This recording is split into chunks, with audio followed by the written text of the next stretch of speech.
Today we're going to begin looking at the next major civilization, and it is a major civilization, and that is the Greek civilization. But before we get to the Greeks themselves, there are a couple of other smaller civilizations in the area of Greece that we want to look at first. So in your notes, you'll see Introduction to the Early Greek World. And the first civilization that we're going to examine here is called in the area of the Aegean Sea, and so we call them the Aegean civilizations. The Aegean Sea is this area over here, and you can see this map of ancient Greece. There are different areas that are delineated, and here's the Aegean Sea. All these areas, these colored areas, are at some point or another before the Persian invasions were Greek.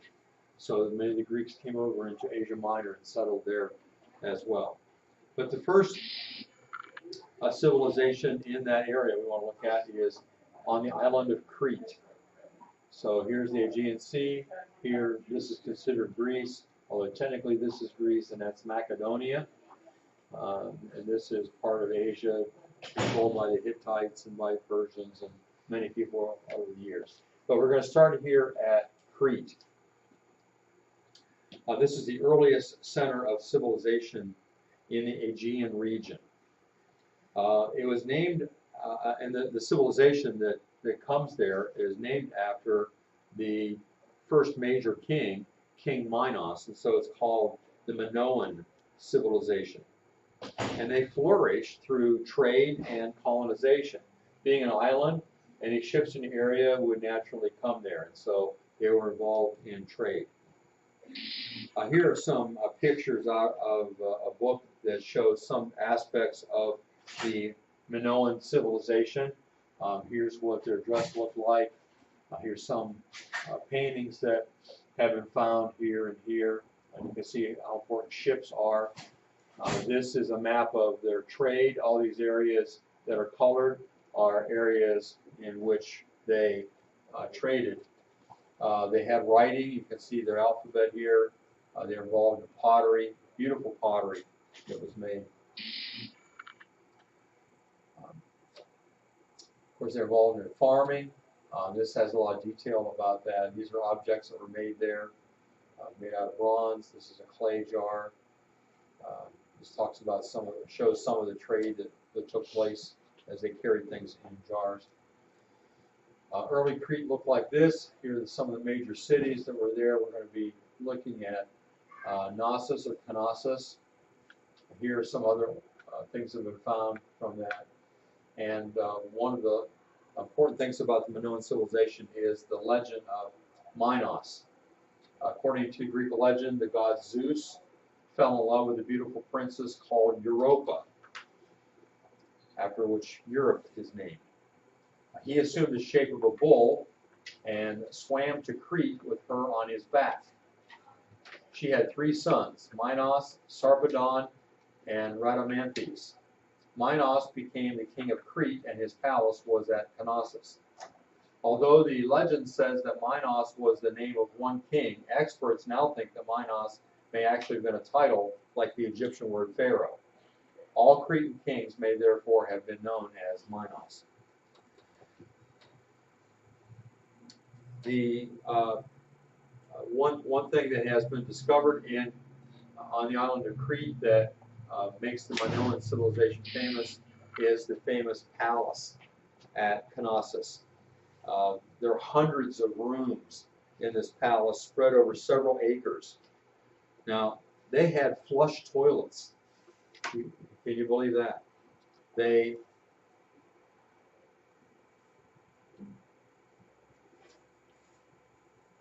also had bathtubs, piped water, beautiful carvings, pottery, and frescoes.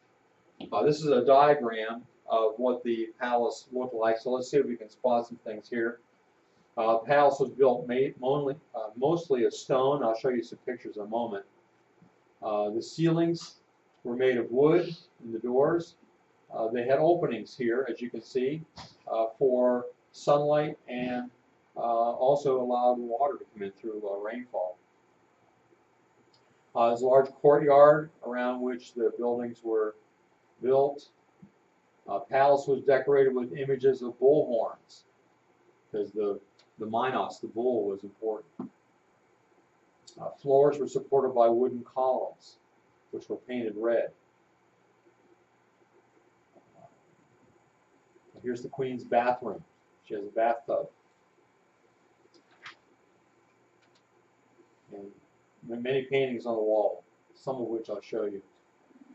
Had a lot of storerooms, had huge jars to store things in. Now, these are pictures of what it looks like today. It's hard to visualize all that we saw in that drawing, but this is going into the palace, and you can see a lot of rubble. You can see where walls were, but a lot of it's fallen down. But you can make out where there were rooms, and if you stand, apart and look around, you see lots and lots of rooms made out of stone.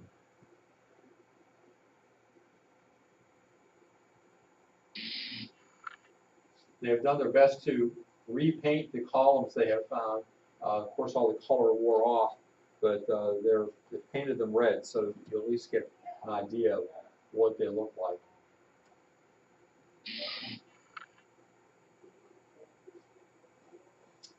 This is an area that's been restored to look like it did. And there's some of the large jars that have been found.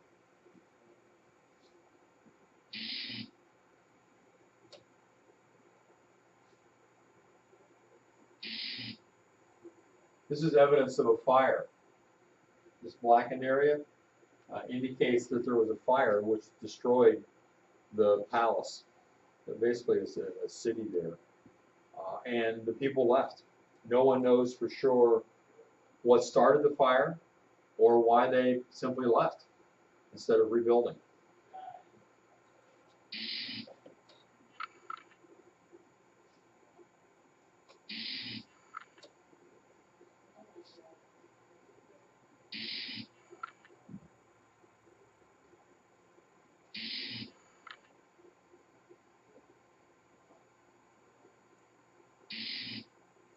Unfortunately, the sunlight coming in made it difficult to take a picture of this.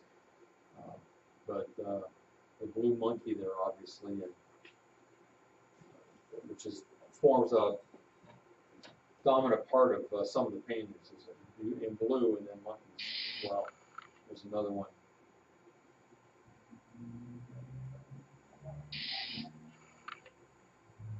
Three women.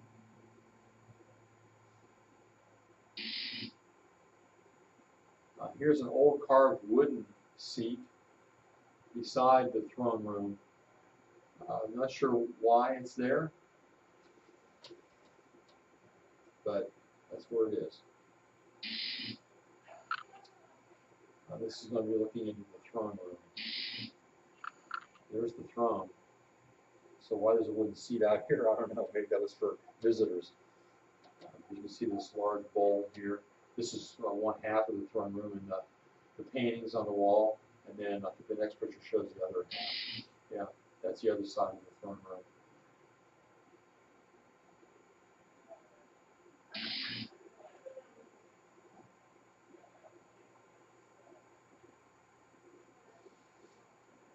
This is called the Prince of the Lilies fresco.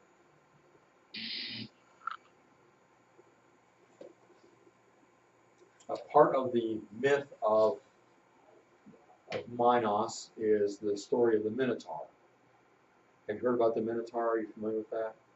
The bull-like creature that was in Minos, or in I guess Knossos, and part of the myth is that there was a labyrinth, a maze, and it may come from this, because if you look at the way this building was constructed, it is rather maze-like. This is the queen's room with the dolphins fresco.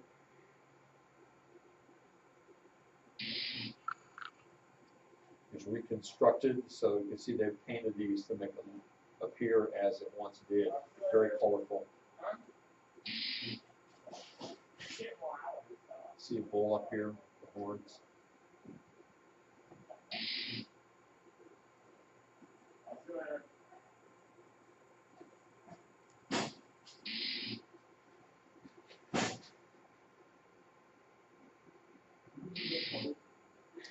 This road comes out of Knossos and goes down the way, called the Royal Road.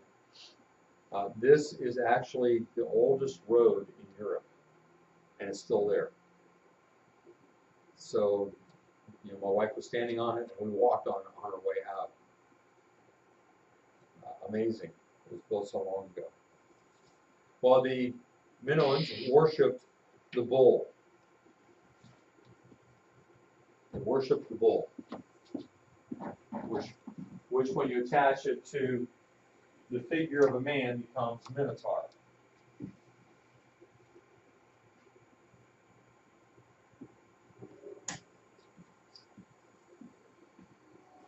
Here's one I picked up there in Crete.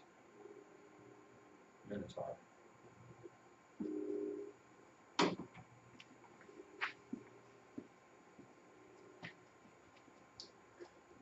They engaged also, as indicated on a fresco, in what's called bull leaping.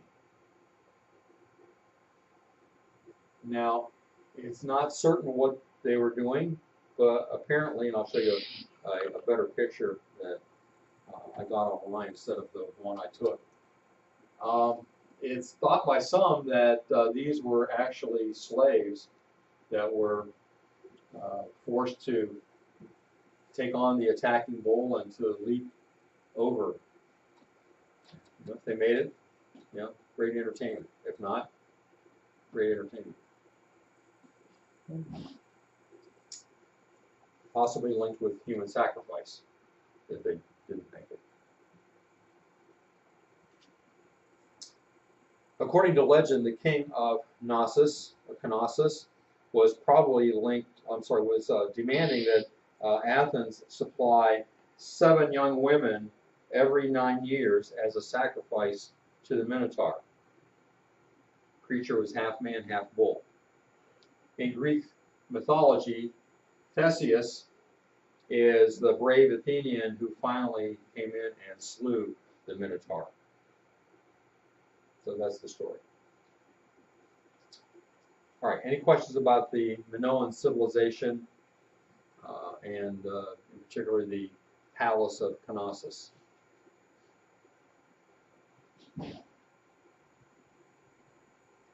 All right, the next civilization that moves in is called the Mycenean civilization. You can see the name here up in Greece, indicated here on this map of the Mediterranean area. And the Mycenae were invaders from the north who settled in the Greek mainland down here. They came from further up north someplace. They copied from and eventually replaced the Minoan civilization as the leading commercial center of the Aegean region. They were military oriented. Their chief rival was the city of Troy, which is over here in Asia Minor. So you can see they're not far from one another. And it's against Troy that they fought the Trojan War, which has been immortalized in Homer's writing.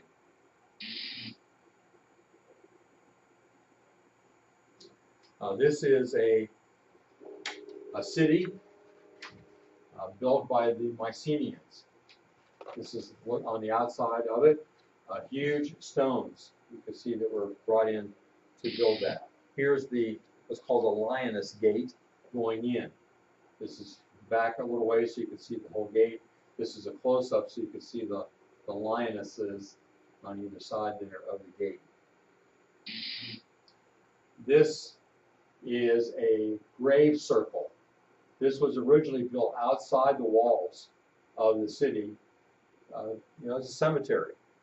But as the city grew, they ended up having to build walls around it as well. And so here's the grave circle now, and you see there are walls. These are the outside walls then that were built later. Next we see a place called the Treasury of Atreus, which was really a tomb, a beehive tomb. This is the entrance going into it, and you can hardly see what it is, but steep walls going in. You enter in, and on the inside, if you look up, this is what you see. It is picture a beehive. Inside, it's curved walls into a ceiling up to the very top, and it's curved all the way. Excellent acoustics. In order not to disturb people to talk in here, you had to whisper, because if you said anything out loud, it just echoed all over the place.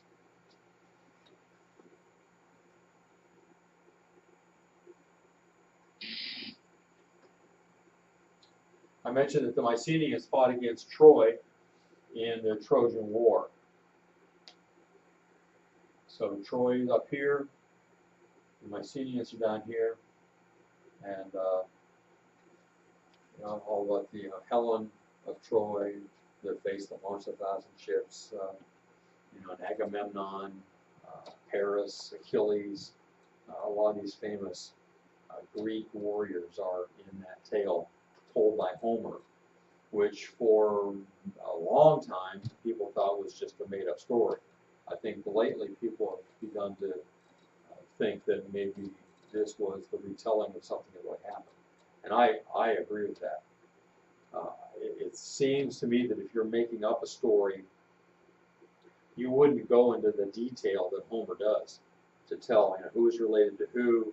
Was somebody get hit by an arrow? Where exactly on their body did they get hit by the arrow? And I mean, there's just all kinds of detail, and to an absurd level sometimes it seems. Come on, get on with the story. He's telling all this, who's related to who and all that.